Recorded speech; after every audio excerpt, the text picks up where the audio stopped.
Can you believe the teen known as the Barefoot Bandit has been caught?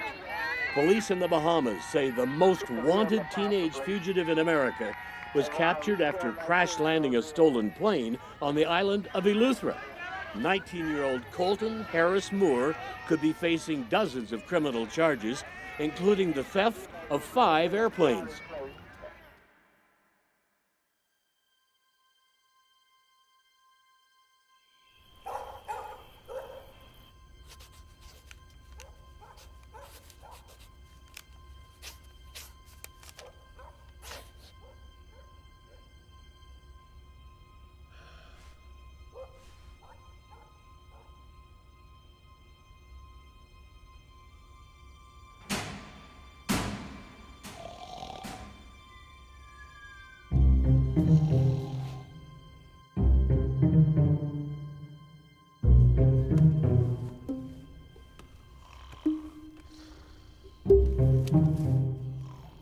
Colton Harris Moore is 17 years old when he escapes from a halfway house in Renton, Washington.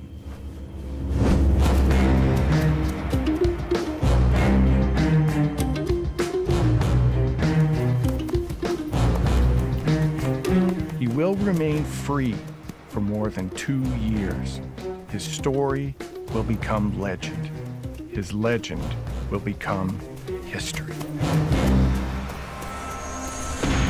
Colton Harris Moore escaped from a group home in Renton last night.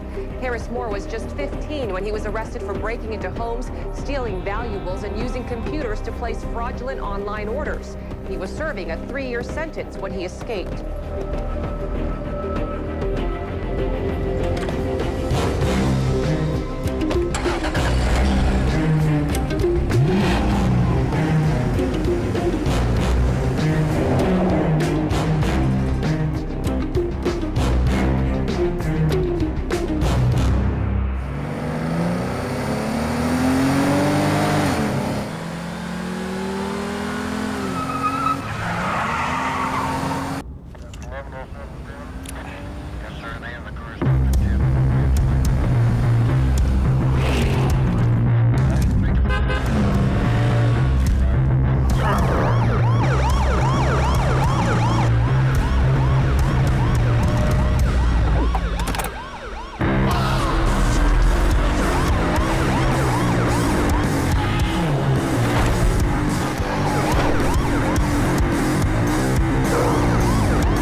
Tonight, there's an all-out search for Colton Harris Moore. Dressed in camouflage and armed with rifles, at least 2 separate agencies are looking for the teenage burglar after he was spotted late last night.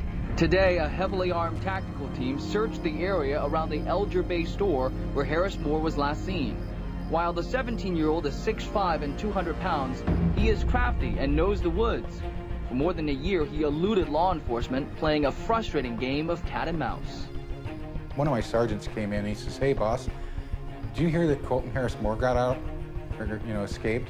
And I was not very happy because I knew where he was coming. He was coming back to his old stomping grounds, and all these burglaries, and the whole thing was going to start up over again, which it did. He had disabled the alarm where there was no alarm going to the police station.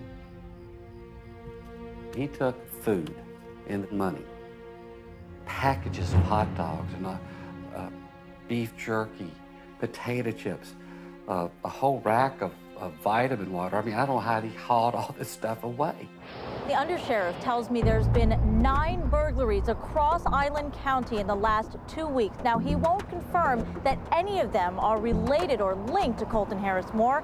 Moore is accused of breaking into dozens of homes and then disappearing into the woods of Camano Island.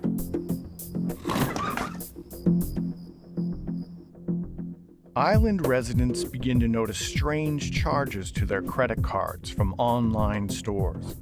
Outdoor gear, bear mace, computer hacking software, GPS systems, and porn.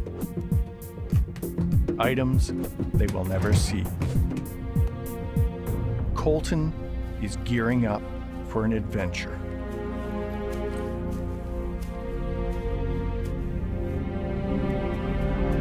He knew those woods. He grew up there. He knew every trail, every pathway, and he was building his camps in very, very thick brush where you couldn't even tell there was a trail to him. And he'd get in there and he'd stomp all of that, the area down and put like a tent in there or some type of a lean-to or just even a sleeping bag. And we'd find his camp and he'd just move to another one.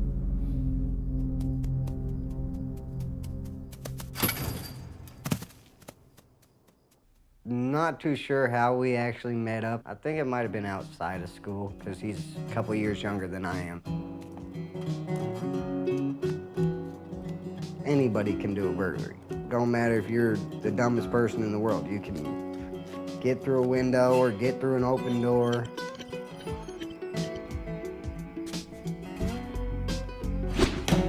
I was looking for cash, he was looking for credit cards and laptops. Vacation homes are actually ideal to hit because of the fact, one, nobody's there. Two, a lot of people like to leave their stuff in the vacation home. Money, computers, cars. We were driving a stolen 2007 Mercedes-Benz.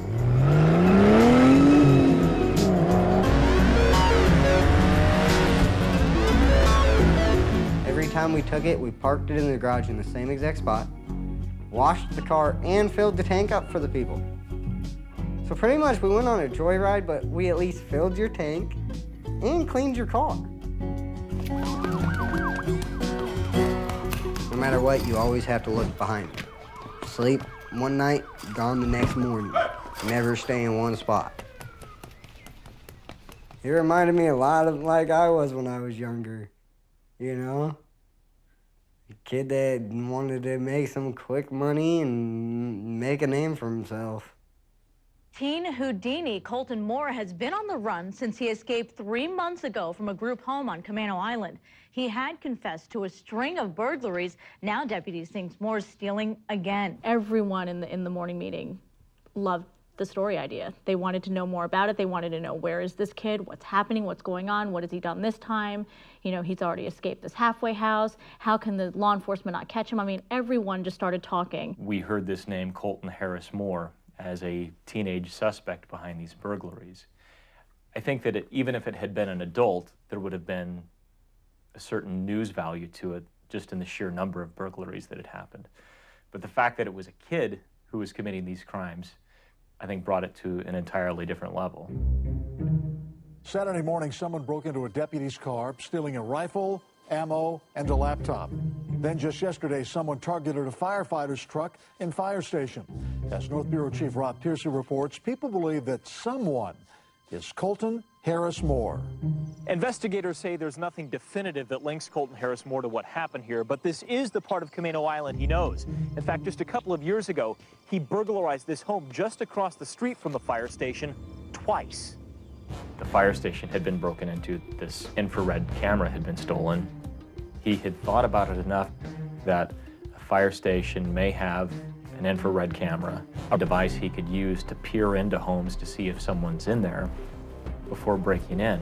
Deputies launched an island-wide search today with help from canine units. They combed through wooded areas, down roads familiar to Moore, without any luck.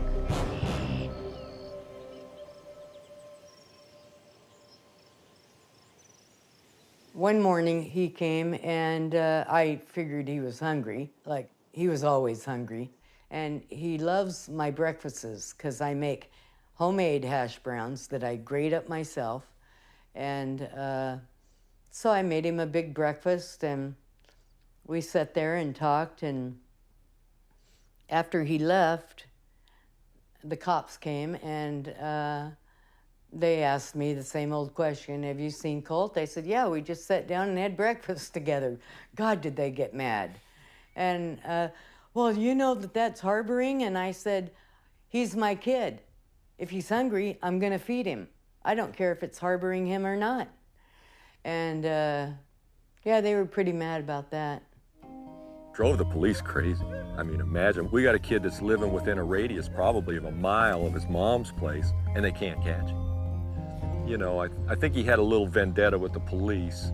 He wanted to steal their shotguns and their laptops, and I think he wanted them to look foolish. But I don't think most of us thought of him as a dangerous kid. He just seemed like a kid, and really hasn't been socialized. And which is another part of the myth. You kind of go, well, who is this kid? I mean, he didn't really go through a school system, did he? He kind of is self-taught in everything. I mean, he learned how to steal. He did pretty well at it.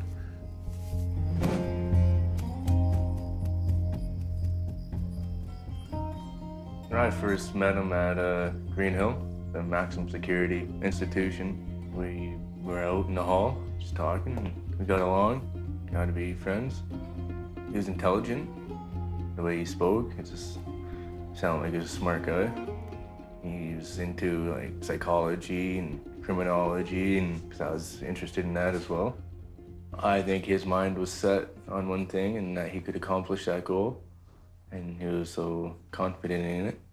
I wanted to be a professional criminal. Colton chose to operate in small communities. One of those communities was the little town of East Sound on Orcas Island. This is a picturesque little community on a beautiful bayside with what you might expect in a tourist community. There are restaurants, there are gift shops, a couple of grocery stores, a hardware store, a bank.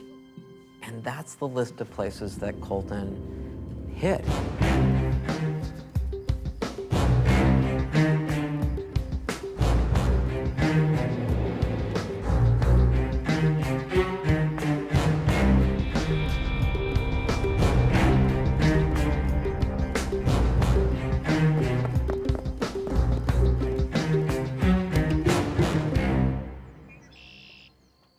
We discovered that Colton Harris, which we like to call him the cockroach, came in our second-story window.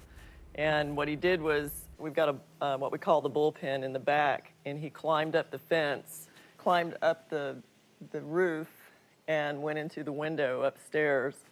He basically just walked into our store and started getting what he needed, and then he decided to break into our safe, which he did.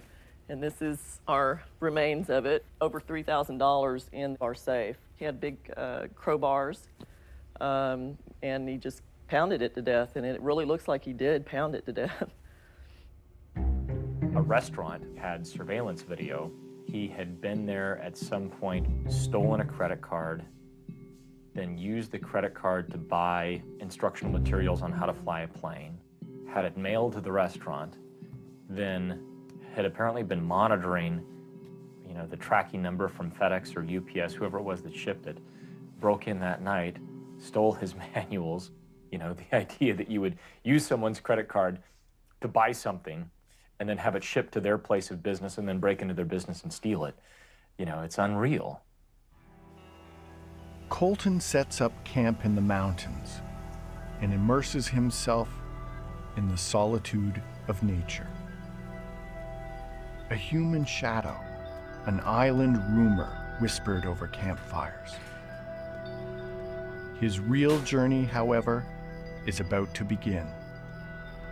It is the island's airport that brings him here, a chance to make a lifelong dream become a reality.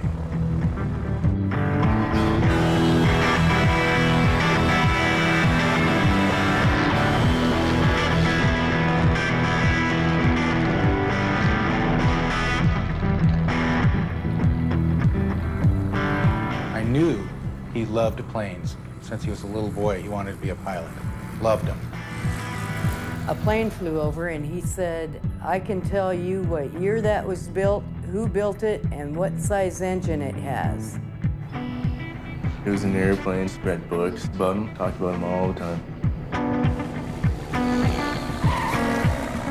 He even had pictures of airplanes hanging up in his room, and he flew airplanes. So when he got out, he wanted to steal a plane and teach himself how to fly it. That was his whole plan.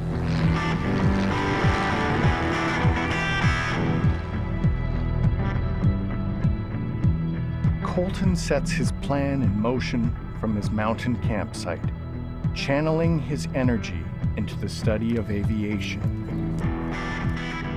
He steals and studies aircraft manuals, views thousands of online videos, and carefully watches the comings and goings of the small plains of Orcas Island.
Authorities believe the plane was stolen by drug runners. For the moment, the act that will make him a legend goes unnoticed. Colton vanishes into the wilderness.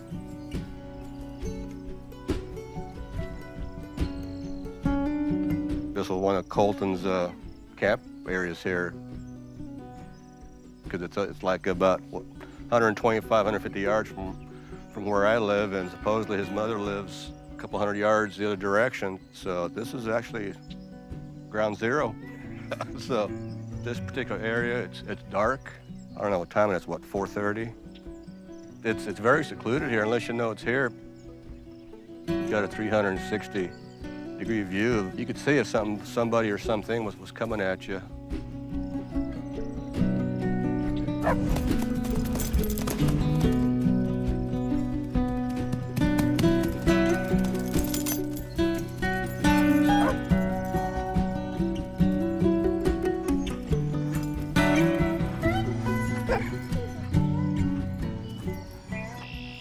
You'd be surprised how many different operations that we did when we got a little bit of intel on where he was at. And sometimes we'd get very close. One time, 3 of my deputies found one of his tents and all of his personal belongings.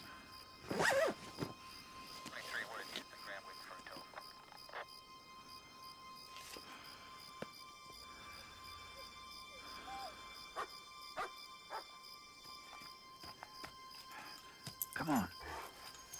The dog was impounded because basically we knew how much he loved the dog, and the dog was running loose. So it was a criminal offense.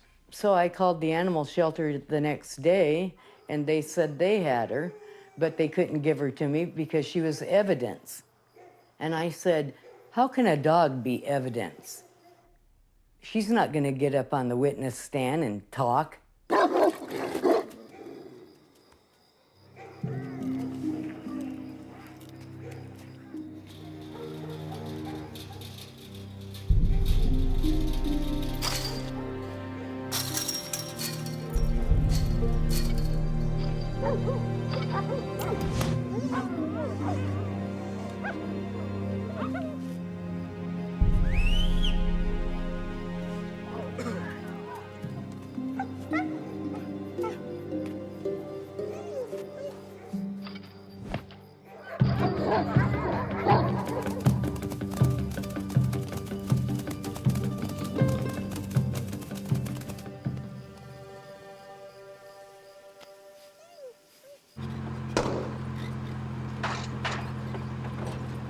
One night, Colton picked me up in a beater truck, and he drove back to this house that he said he was using real quick. And he had told me the lights were off. We get there and the lights are on.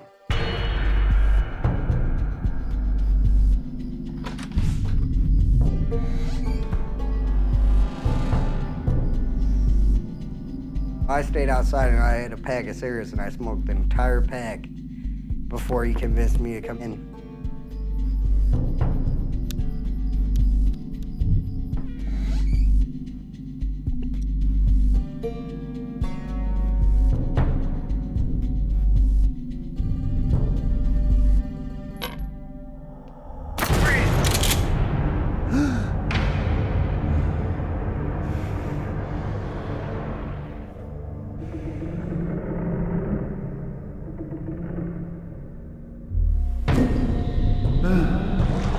Colton dropped one of the glasses and I watched it in slow motion. I don't know why it was slow motion, but it dropped all really slow and then he ran past me. Hey!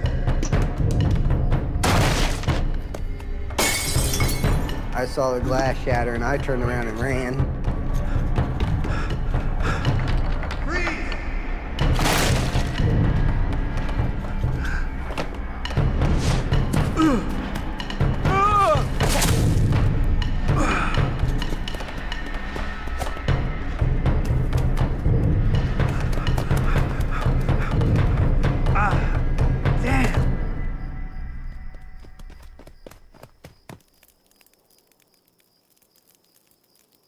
I think he just got really addicted to adrenaline.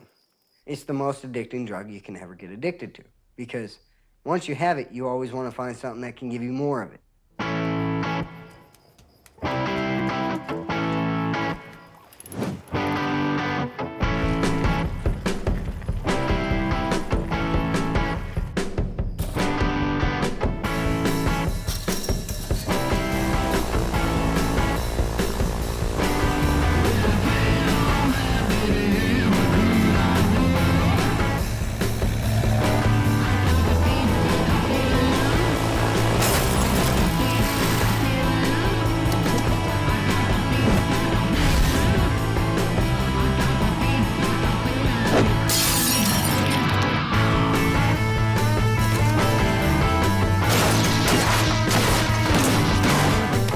notorious teenage burglar from Camino Island may be island hopping. Authorities believe Colton Harris Moore is connected to several burglaries on Orcas Island.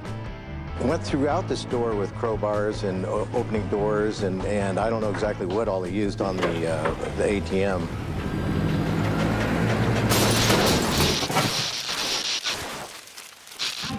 As the tales of his exploits grow, Colton Harris Moore's crime spree may be spreading too. Disabled 8 out of 14 cameras. As he went, he was barefooted. He got almost $10,000. Now here's where this story makes a turn for the almost ridiculous. In addition to all those burglaries, Colton Harris Moore is suspected of stealing as many as 2 airplanes. Airplanes! Where did he learn how to fly? I remember just being sort of dumbfounded, thinking, how is that even possible?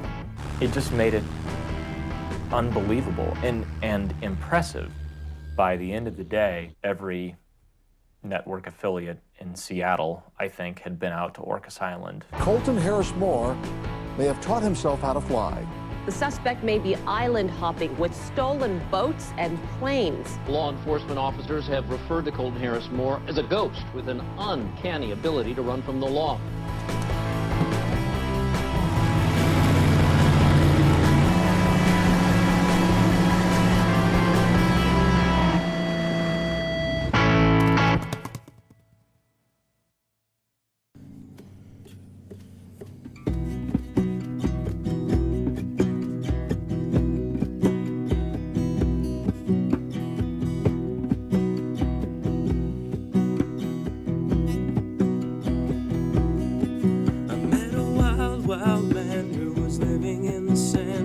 dusty old picture in his hand. He said, I lost my life, and have you seen it today?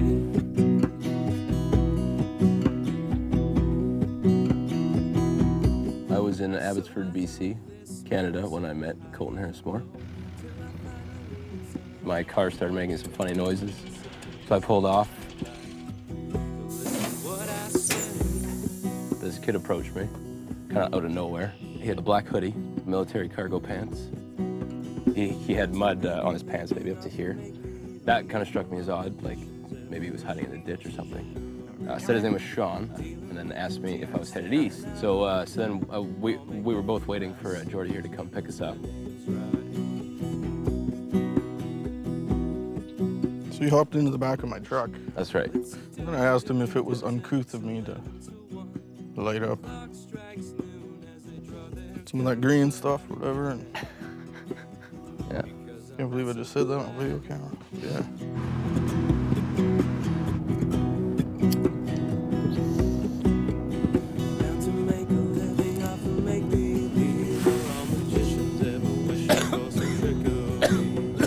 We were heading through a construction zone. When he started to duck down, like going through this construction zone, I'm like, well, man, it's all right. Like, you know, to hide from these guys or whatever. And we kind of joked about, oh, are you a fugitive or something? Yeah, yeah. So I asked him if he was a fugitive. He said, what? No. Didn't make you suspicious or anything? No, not at all. Once he told us about how it was so easy to sneak across from the U.S.-Canadian border, you know, then we kind of wondered. James offered to let him stay in his van at his house.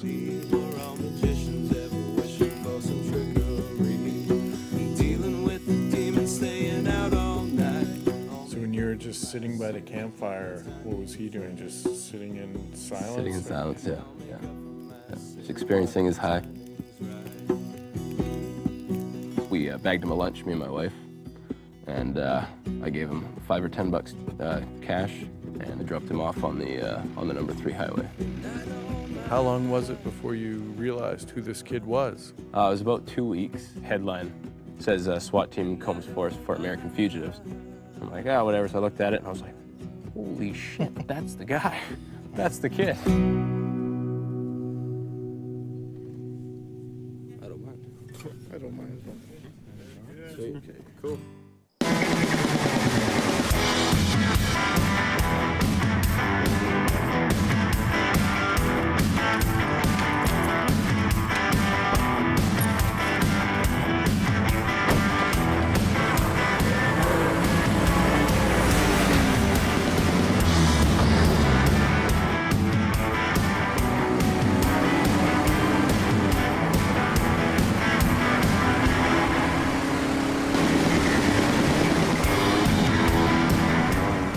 meet up with me when I was in Maple Ridge. We made a place in time, and he ended up stealing a BMW, black BMW, and drove it out there and met me. We hung out, talked about stuff, drove around. He had a backpack full of money, and he wanted to go get a grapple hook and go rob malls, and we ended up driving over to an airport in Maple Ridge. They had a couple bunkers out there in the field. We ended up walking over there, checking out the planes. He was hoping that I would leave with him, but I just kept making excuses, saying, oh, I can't, I got stuff to do, and I kept telling him I'd meet up with him somewhere else along the line. I didn't have the guts to go with him. I didn't want to, especially flying in a plane with him. Wouldn't trust him as far as I could throw him, so.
I was eating my lunch on that ridge over there, and I could see the white of it from that far ridge.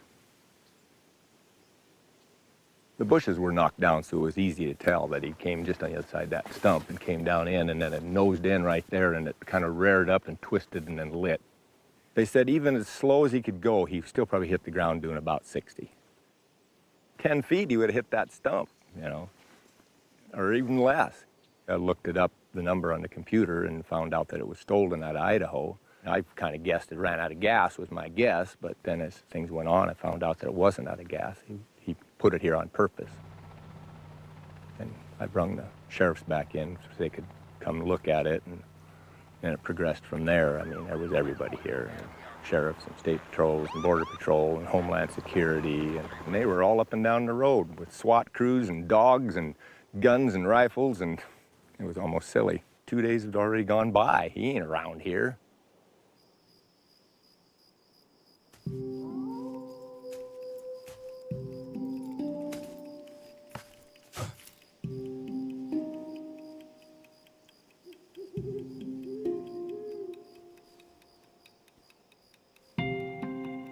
I had got a text from my mom saying that a plane had crashed near our house. Did I see any action about it? And I said, no, I didn't know anything about it. I had just gotten home. There was some food missing, and our passports were gone. My first inclination was go look at windows and doors and could see where it had been pried open. So I decided to call 911 and get somebody out here. He had to shut off all the lights, and we just stood out there real quietly. He shut his car off.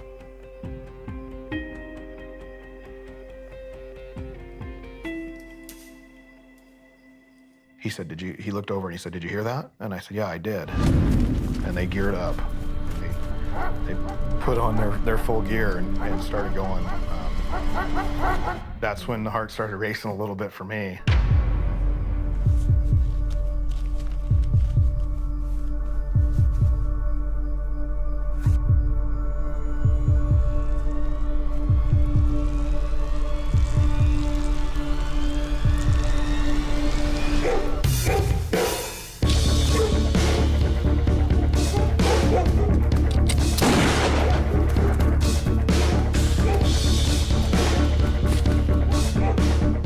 officer said they scared him when they came up upon him, so he didn't have a chance to grab anything when he left. So everything he had with him, he left behind.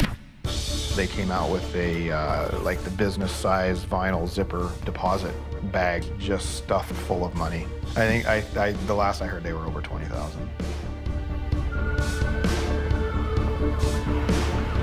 SWAT teams fan out across Granite Falls today in search of a suspect considered armed and dangerous.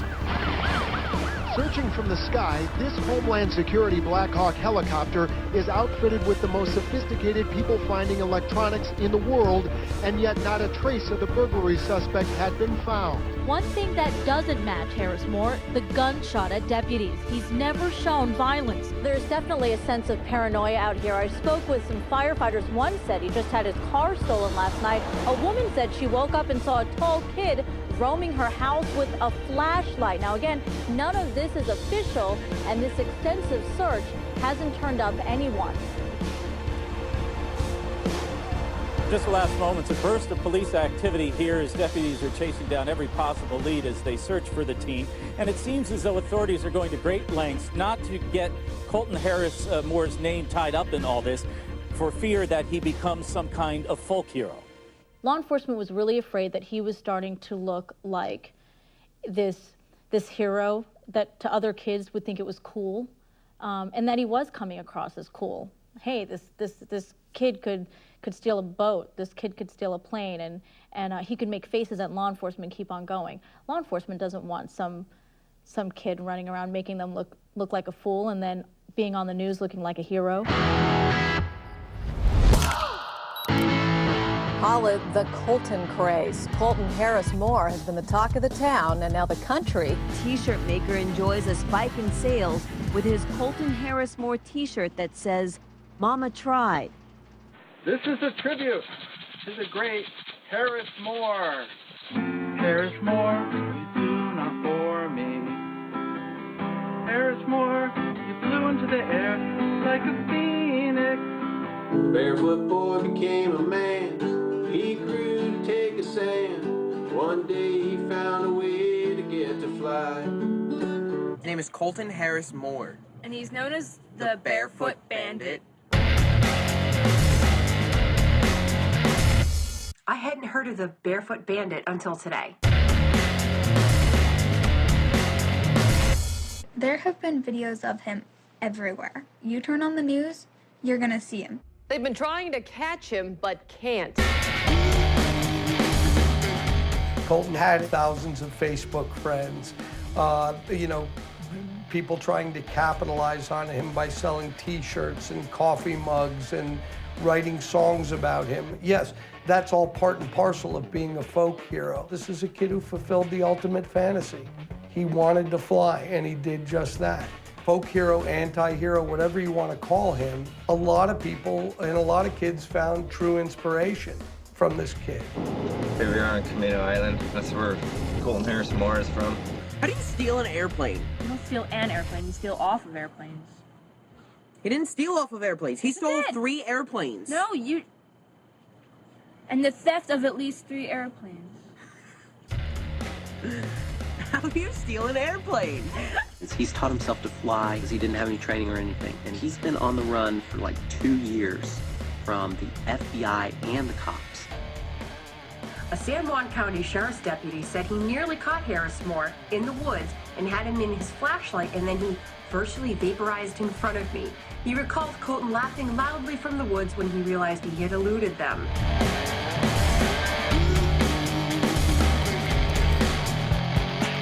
You see this and you're like, wow, a 19-year-old who's that smart does all that stuff and the FBI can't even find him. You're kind of like wanting to root for him, even though you know what he's doing is wrong and everything. He's not violent. He's a thief, but he's not violent. I think he's kind of cool. You can get T-shirts. There are several places where you can buy T-shirts now. Yeah, let's see how many friends and fans he has when they catch him and send him to jail. I have a feeling he's going to be all alone.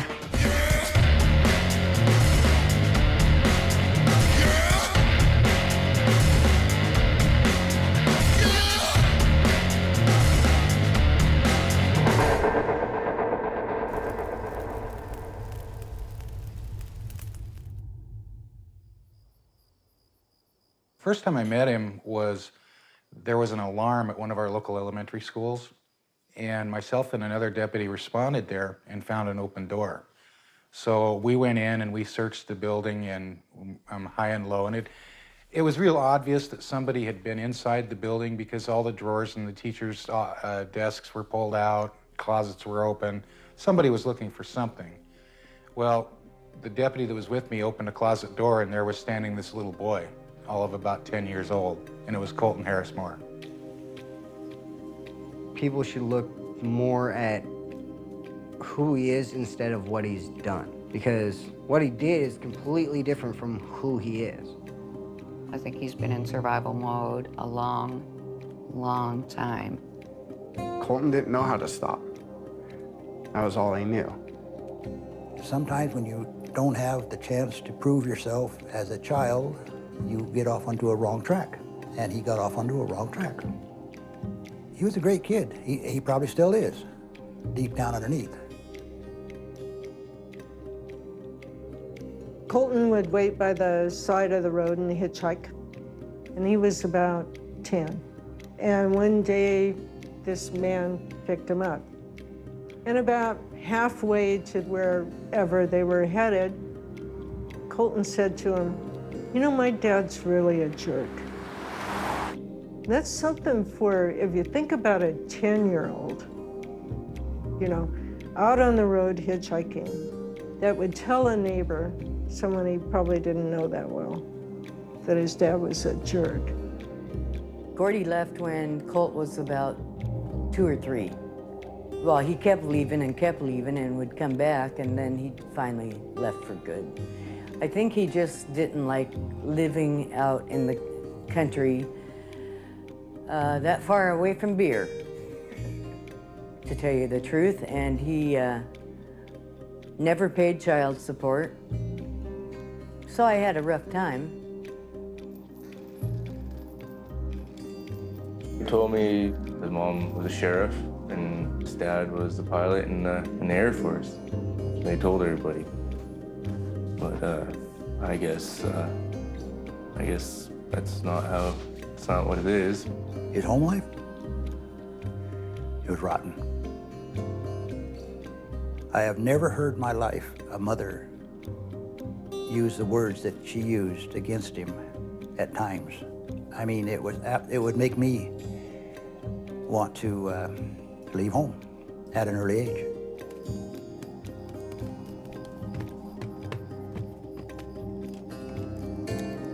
I think he started breaking into houses just to see how other people live, because there's the dilapidated trailer that he lives in and new houses being built all around that are, you know, nice. I think it was a kid. He knew he was doing wrong, but I don't think it was criminal intent. There was no intervention to help this kid by anybody. There was trouble at school, trouble with the police and CPS. All those things had trouble with this little boy, and not anybody stepped in. Nobody.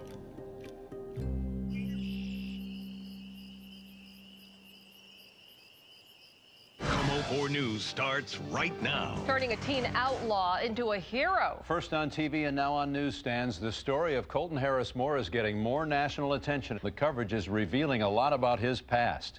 We're set back from everything along a dirt road. This is the entrance to Colton Harris Moore's house. You can see there are several no trespassing signs out here now, adding to the mystery behind his life and really the neighborhood tension. She certainly wasn't come on in and sit down and have a cup of tea, but she was willing to talk.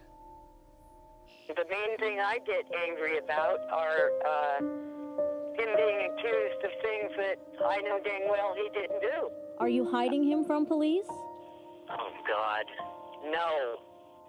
He lives with friends. So there are friends that are providing him refuge? Yes. So you don't think that he's escaping into the woods? You don't think he's living in the woods? I know dang well he ain't. How do you know that? Because I've talked to him.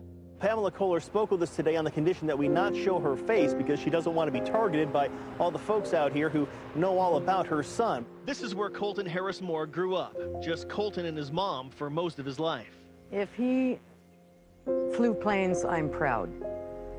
How come? Because he would have had to teach himself. Kids do what they want to do. It isn't the parents' fault. Is it a parent's job, though, to steer them in a different direction if they Sure. start going off? But not all kids can be steered. I called his mother and said, what are you gonna, if you could give him a Christmas present, what would you give him? And she told me she would give him a bulletproof vest.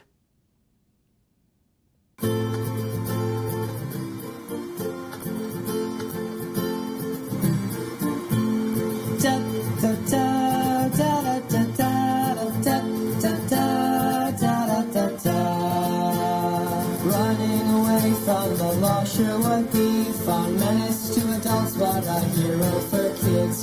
Sure it's hard to be right on the run, but you got a family and all of us kids. Please call Tennessee to play for me. Da, da, da, da, da, da, da, da, da, da. The next time that we were out at Orcas Island after another plane had been hard landed, we went to a grocery store where the surveillance system had been dunked in some tank of water to try and destroy it. He had taken the time to draw chalk footprints throughout the store of these big bare feet, and written at the entrance was "See ya," just sort of flippant. The sort of thing that you might see written in a text message from one teenager to another. Well, police believe it was Colton Harris Moore who hit a number of businesses last year, but it is certainly the speculation of the town that he's back. Deputies are still on the lookout for Colton Harris Moore. Now, several residents of Orcas Island told us they'd be patrolling overnight with flashlights and radios to keep Harris Moore from striking again. I think we're well beyond the Robin Hood stage. We're into the John Dillinger stage.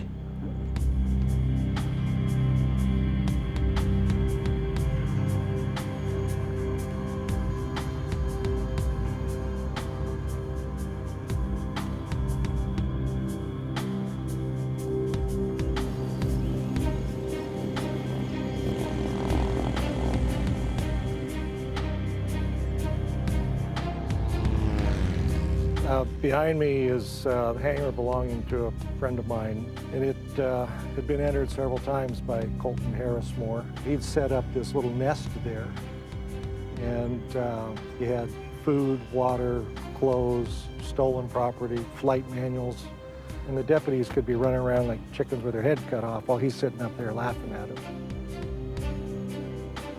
I think he did plan to take my friend's airplanes, but he subsequently stole the wife's truck out of here and used that in another escapade.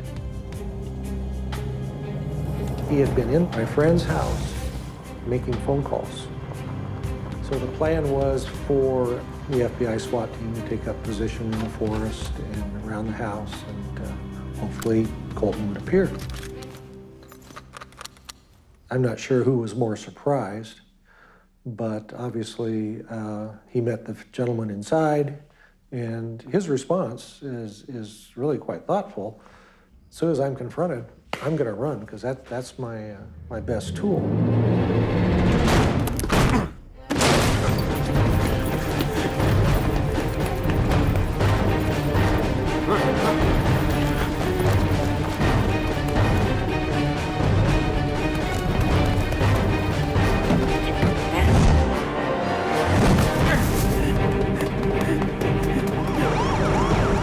Say they're closing in on a teenage fugitive in the San Juans, the infamous Barefoot Bandit Colton Harris Moore. We're talking about the FBI and several local police agencies all converging in to try to corner this teenager. But after 2.5 years on the run, authorities may finally have Colton Harris Moore right where they want him.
We woke up about 1:30 to a helicopter basically hovering right above our house. At about 6 in the morning, my husband came out to feed chickens and do our morning chores, and that's when he discovered there was footprints going through our property. He went right and saw the chicken coop and went into it, and then came out and the tracks led away from the coop. This one was found right about underneath where I'm standing, and then this one was found over by our pickup truck that was parked over by our chicken coop. What gave you the idea to do that? County deputy. Oh, yeah? He had made a comment about, since you're the only one that has anything like this, you should, make casts and put them on eBay and see what you can get for them. And so we tried it, and we had a lot of people look at them, and we set the price high, and I ended up getting 2 death threats on eBay. We hope that you're the one he kills because you're enabling him to proceed with his criminal career. And so, yeah, I mean, and we were just doing it all and just as fun. They're probably gonna end up on the side of the chicken coop.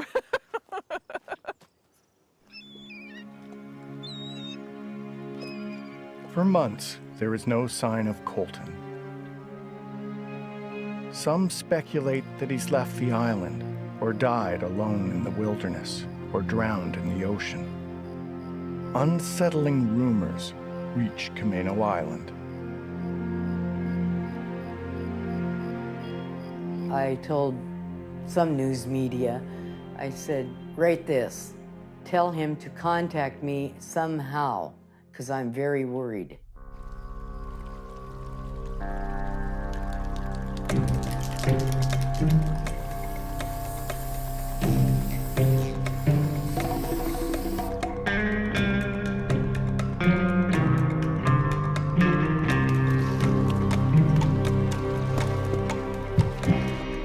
Stolen a boat and gone to Friday Harbor and stolen one there, went to Lopez Island.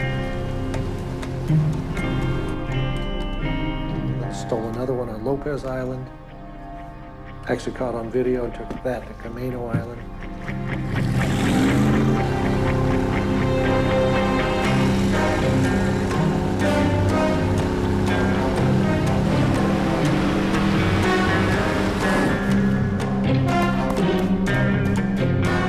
People were just angry and frustrated on 2 levels, that people were elevating him to this level of folk hero, and angry that he hadn't been caught yet and that, they might be next.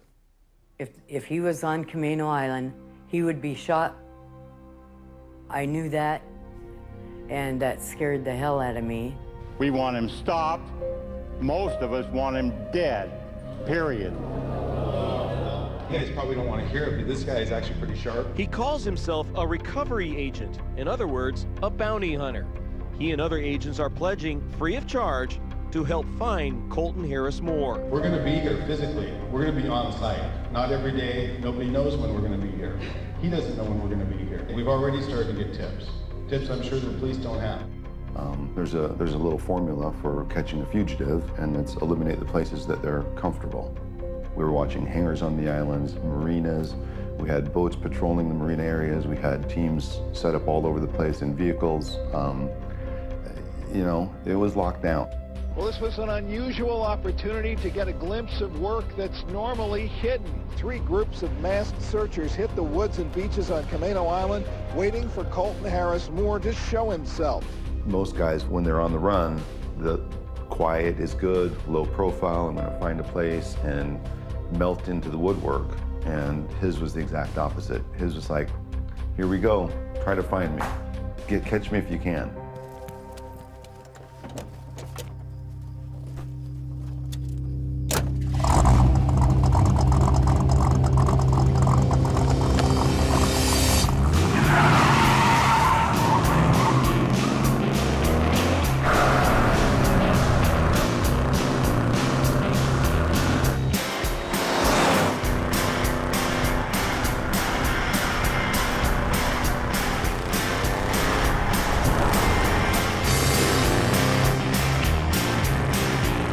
Infamous Barefoot Bandit left a calling card at an animal hospital in Raymond. A worker there found a note with $100 to be used for the animals. Signed, Colton Harris Moore. We realized very quickly that he had moved south. Of course, the note was kind of a dead giveaway at the veterinary clinic that, you know, that it was in fact him.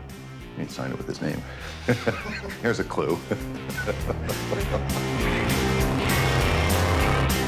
Colton hopscotches across the country, leaving a trail of stolen cars,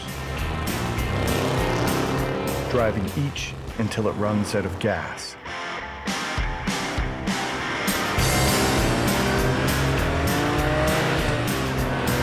He breaks into a half-dozen airports, looking for just the right plane to execute his plan.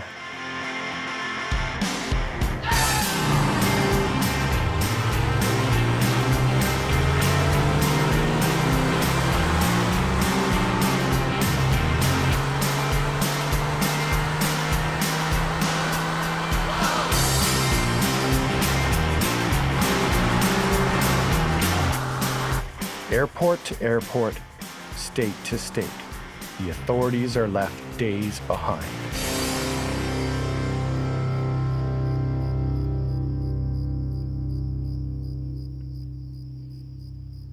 "2,000 miles, 9 states, nearly a dozen stolen cars." Colton finally finds his plane in Bloomington, Indiana. He camps in a nearby patch of woods and watches, waiting for just the right moment.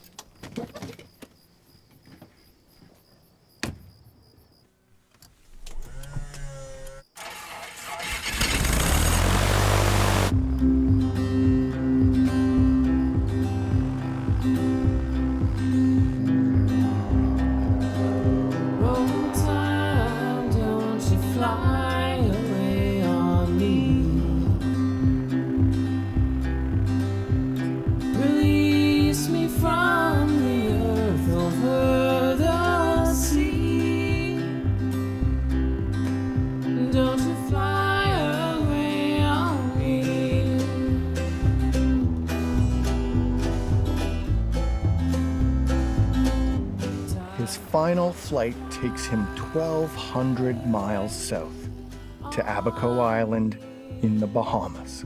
Don't you fly away on me.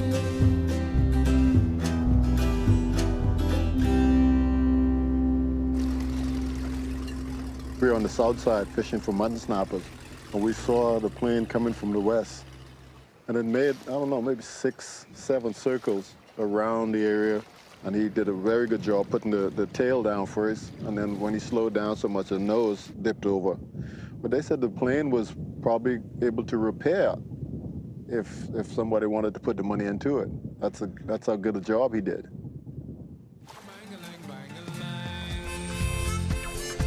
Gather on my children, the Let me tell you about this man who stole a plane from the USA and crashed in my Bahama land. The Barefoot Bandit might be basking in the Bahamas. Investigators say a stolen plane from Indiana crash-landed off the coast of one of the islands yesterday. The FBI's got agents down in the Bahamas working with local police there to try and catch Harris Moore. There's now a $10,000 reward for information that leads to his arrest. They call him the Barefoot Bandit. This boy don't use no shoes. They call him the Barefoot Bandit. All over the evening news.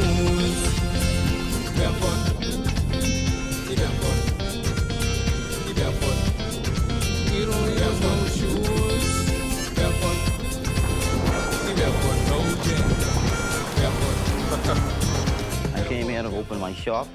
Found that the door was broken into, 2 Gatorades, 2 sodas, about 3 chips broken into my cash drawer. Also, the police found that a lady's house was broken into and her vehicle was stolen. That's why the FBI, they could get the steam. They try on top, but they get away. They try roadblock, but they get away. Try make him surrender, but they laugh at them and the boy don't play. They try on top, but they get away. They try phone top, but they get away. I think his agenda was to visit us on Independence Day. Barefoot. I normally check the security cameras to make sure nothing happened the previous night. I noticed that all the cameras in the downstairs area have been turned towards the wall. They call him the Barefoot Bandit all over the evening news. Barefoot, that's right. The Barefoot. This boy ain't need to use no shoes. Barefoot, tiptoeing around in people's living room in the nighttime. The Barefoot, washing the clothes. Barefoot, watch it now. I looked around, there was nothing missing, nothing really damaged except for the doorway which had been wedged open with a crowbar or some other tool. The night that he broke into our place, he stole a boat and drove the boat down to Eleuthera. On one boat, man, we try set trap, but he get away. We try roadblock, but he get away. He had one gun, so we shoot at us, man, the boy don't play. But down in the Bahamas, there's one thing you can't resist. So I gave this boy a bowl of gong salad and one collect. Now we don't get the Barefoot Bandit. He couldn't understand it. Man, the conking was so sweet. Yes, this man fell fast asleep. I done get the Barefoot Bandit, and now we... The Barefoot Bandit has once again given police the slip. Police initially felt they'd find the young man quickly, but now the chief is backtracking and says it's possible Harris Moore was never even there. Obama and Ryan setting up all kind of FBI and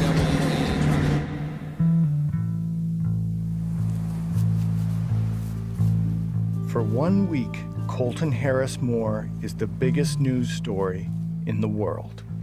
The barefoot kid from Camano Island showed them all.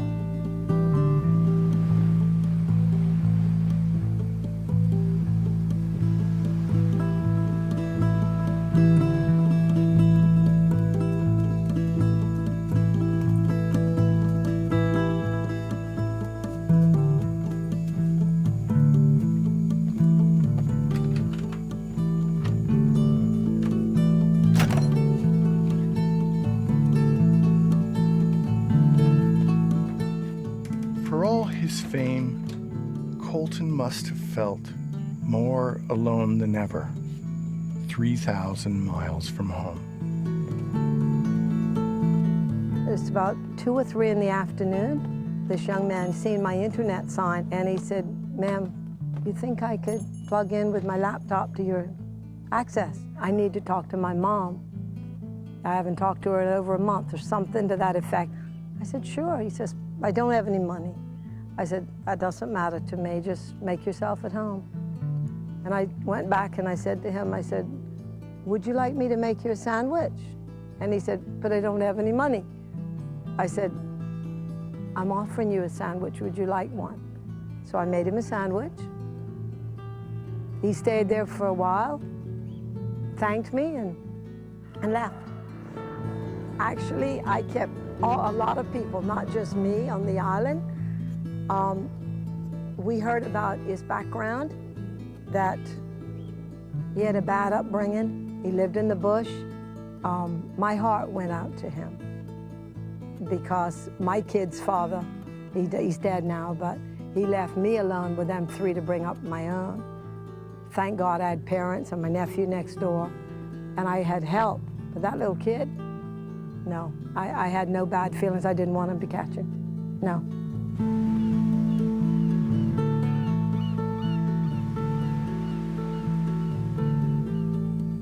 Perhaps Colton became lost in his own legend, or his thirst for adrenaline became more powerful than his need to be free. Maybe he just felt the need to write the ending to his own story.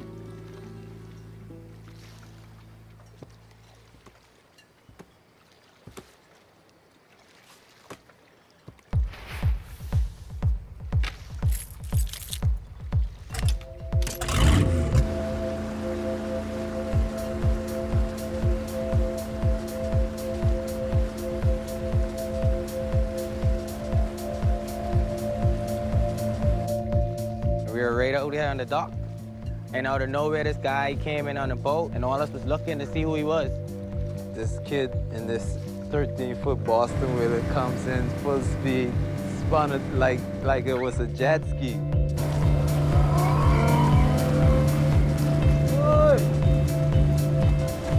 When he came close, he's like, he's the Barefoot Bandit.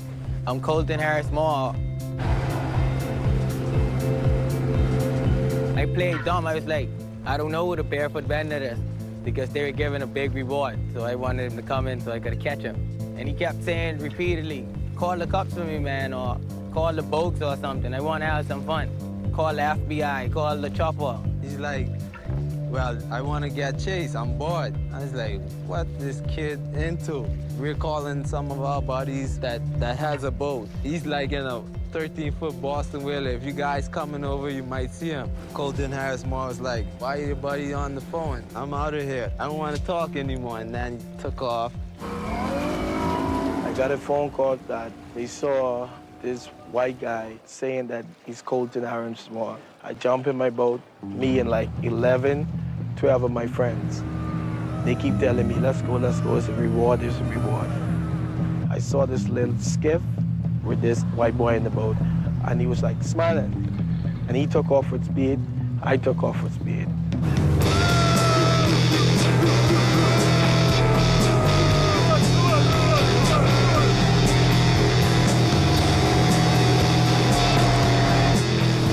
We chased them up and down the harbor, up and down, up and down.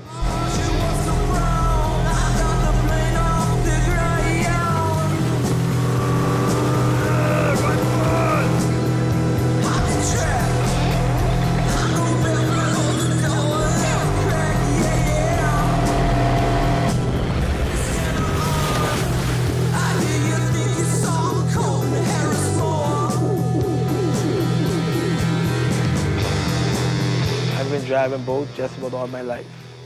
I've been to captain's school, I have captain's license. But to him, he looked like he have some good skills. To put that move on me, that's unbelievable now.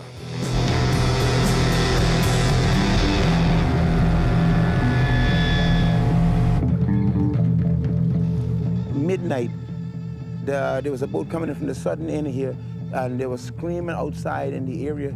They were screaming and chasing him. He had them like over 200 yards, but they thought he ran down that way. But by that time, he was already here, and I'm watching the speed he's coming with.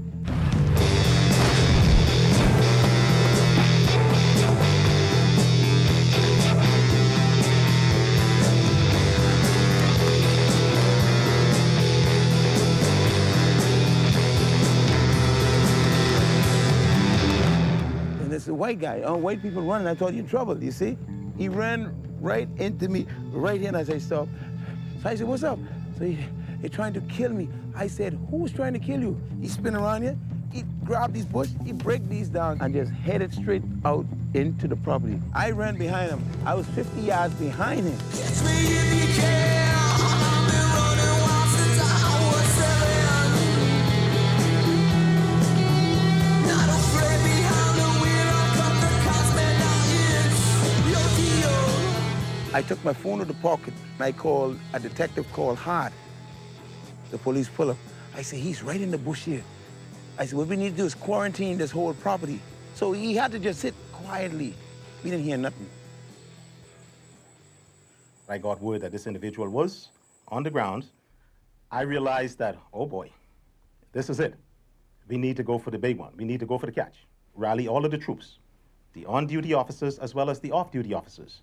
We need to mount an operation.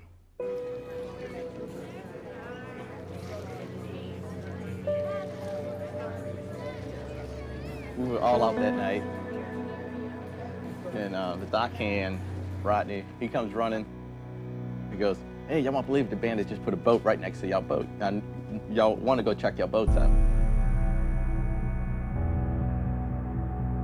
And I said, man, if he ran up and down this dock, we got him on surveillance. And sure enough, oh man, that is the dude. We figured, okay, he's come, he's gone, he wouldn't be very smart to come back to the same place. Probably 3 minutes later, the officers started coming down from up top. We had 2 teams of officers on the ground.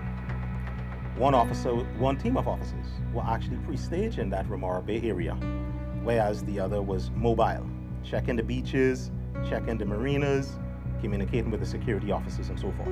He come right down through this thick patch of bush here, and he snuck himself right across this little picket fence, and he rumbled himself through this bushes here, and he come on the side of this lady property, and as he came through here, this is where he lured himself into the water.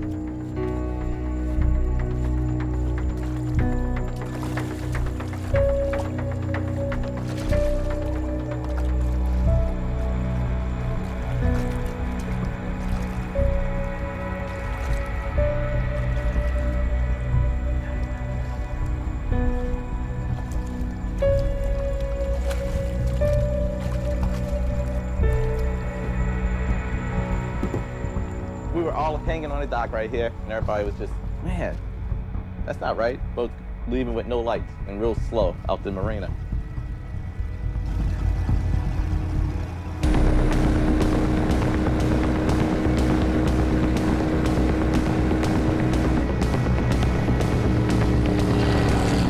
Okay, he's stolen a boat. Okay, there's cops.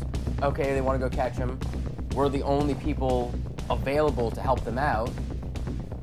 So we just kind of jumped right in and got the cops on the boat and ran out there. Ronald's driving the boat and I'm kind of hanging over Ronald like this. Down the chart bottom? Yeah, getting the radar going.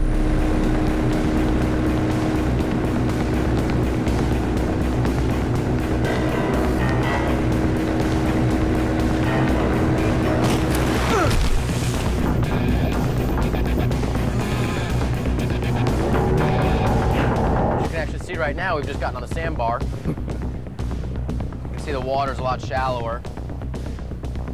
Right here. This is where he was, right here. He was actually sitting on his sandbar. And the green part is the shallowest part of the sandbar, and that's why we were able to catch up to him. It wasn't actually stuck. It was just kind of Well, he didn't trim up the engine, so the engines was actually going through the sand.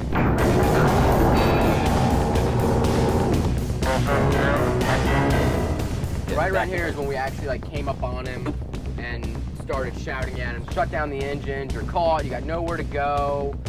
323 to find him. And basically at that point is when he put the gun to his head, said he was gonna kill himself, I can't go back, I'm not gonna go back. Ronald and I were looking at the GPS, we noticed that he was getting into deep water.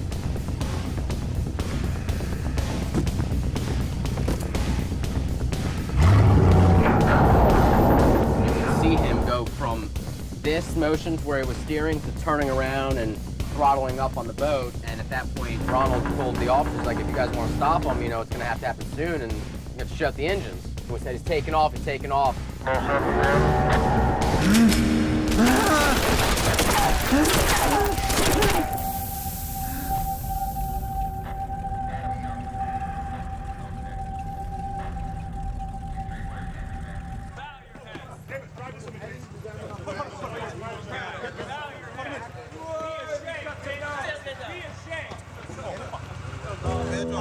They got him.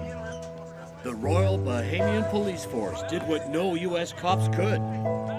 They ended the run of the Barefoot Bandit.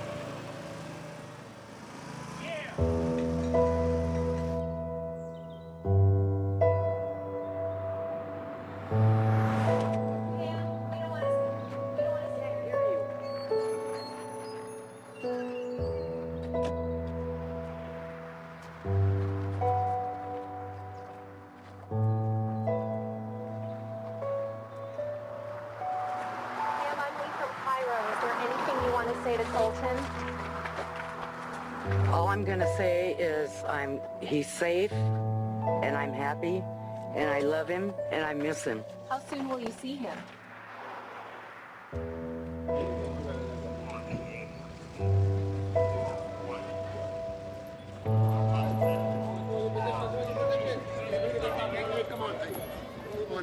Hey, Colton, how you doing? How you treating you, buddy?